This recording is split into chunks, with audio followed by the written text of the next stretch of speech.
ఏమిటర్రా పిల్లలు, బాగున్నారా?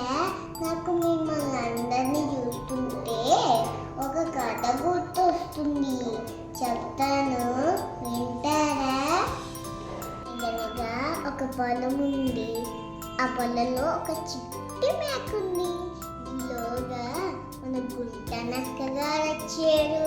నీకందరికీ తెలుసు కదా గుంట నక్కగారు ఎంత మోసగారో.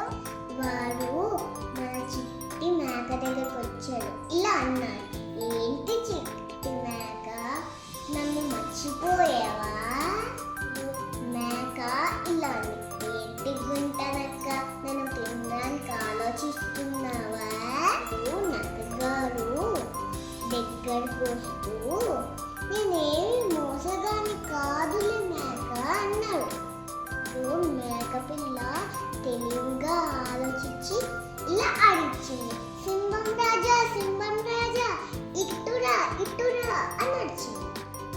ఆ దెబ్బకి గుంట నక్కగాడు సింహం నిజంగా వస్తుందేమో అనుకుని పరిగెట్టుకుని పారిపోయాడు. పిల్లలు ఎప్పుడూ తెలివిగా ఆలోచించాలి, మన చిట్టి మేకలాగా. ఈ కథ నచ్చింది.